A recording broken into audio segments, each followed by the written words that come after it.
Hello students, welcome to this lecture. So in this lecture we are going to see about the effect of change in mechanical input in an alternator which is connected in parallel, and also effect of change in excitation of an alternator in parallel. And also we will be seeing about the slip test also for the silent pole alternator. So if two alternators are connected in parallel, that if one of its mechanical input is going to be increased suddenly, if it is going to be increased by putting some extra coal for the first unit, the mechanical input of that particular unit may be increased. So by increasing that mechanical input, we will be having the sudden mismatch in the frequency will be occurring. So since we have seen in the previous video that the synchronous power is going to get increased by making the circulating current to be flown when there is an frequency mismatch between two alternators occurs. So the same synchronous power is going to be developed due to the circulating current which is going to be present in this loop. So since the synchronous power has been increased, the active power of the machine of first will be increased, so that the active power of the machine will be getting increased and the load angle will also be getting increased. But since the excitation is not changed, so we will be having that excitation as remains constant, so the E1 and the E2 will also be constant. Since it is going to be the case and the delta has been increased for the first machine, the circulating current of magnitude of ER divided by 2xs will be getting circulated between the machines. So by that way, if the circulating current has been increased due to the mismatch between the reactance of the machines, and also the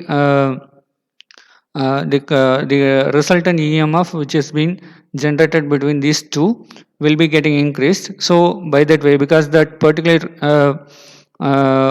resultant reactance resultant EMF may be calculated from this particular phasor diagram. So by those values, the circulating current of the machine, the system will be calculated. So since the circulating current is going to be increased, it will increase the current delivered by the machine 1. So the current delivered by the machine 1 will be increased by this IC by this amount, that is by IC itself, and the current delivered by the M2 will be decreased by the same amount of the particular one. So due to this, the mismatch between the supply of the active power between the machines will be getting varied. And also we have to keep in mind that reactive power will not get varied, because the reactive power will be depending upon the value of the power factor whichever we are supplying. So this is the effect which has been insisted when change of mechanical input is applied in an parallelly connected alternator system. So the next one we are going to see about the effect of change in the excitation when the alternators are in parallel. So if two machines are being connected with in parallel, and we are going to vary the excitation of one particular alternator, that is alternator 1 field excitation is going to be increased by some value. If that is going to be defined, then we can notice from this particular phasor diagram that the EA value will be getting increased. So the amount of EA value which is increased by the way from the EA to this EA dash will be given by this E dash. So by that way, the circulating current will also getting increased. So that circulating current will give rise to the increase in the IA. And since the IA is going to be increased from IA to IA dash, which is mentioned here, as IA dash, the increase in this particular IA dash will get decrease in this particular IB, because this is going to be the case where the IA which is also equal to IB, because the IB is also somewhat higher value, but since this IA has been increased from IA to IA dash, the IB will be decreased to IB to IB dash. So, so by this way, the current will be getting decreased, but this particular current will not go into decrease our active power, but it will be decreasing our actual reactive power of the system, because this particular system will be having this particular power factor angle is going to be decreased. So by that way, this machine will be supplying that particular requiring increase in current of the first machine by giving the reactive power from the machine, not the active power. It will be giving the reactive power from the machine to be supplied to that particular increase in the current, and the increase in the current may also be supplied from the second alternator too. So this is how the effect of change in the excitation in alternator will be occurring when the two alternators are in parallel. So the next one we are going to see about the slip test. The slip test is going to be defined only for the salient pole alternators, because the slip test which is primarily will be conducted on a machine where the machine can be run in an decreased or in the increased synchronous speed.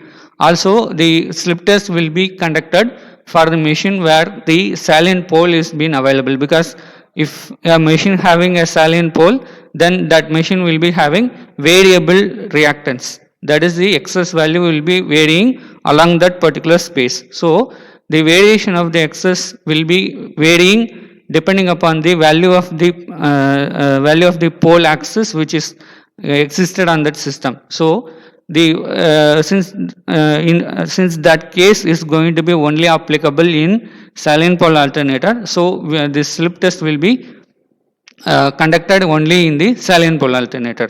So first we will be connecting the prime mover to the machine, to the supply, and the prime mover will be giving the alternator. The alternator is going to be a salient pole alternator naturally, but the terminals of the salient pole alternator will be supplied from the three-phase AC power from an auto transformer. So by supplying this from the auto transformer, the DC, the field supply, the field winding, which is going to be kept open.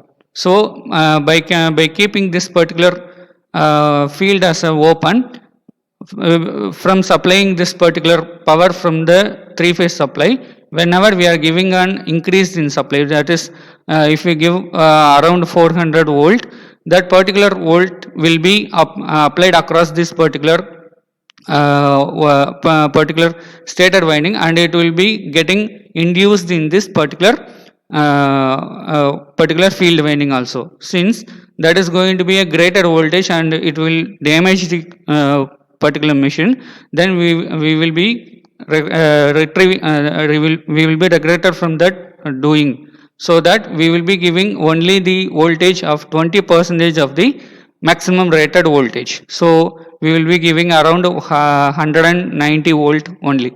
So around 190 volt will be given, but the speed of the synchronous machine will be should be that is should not be in synchronous speed. It can be above the synchronous speed or it can be below the synchronous speed.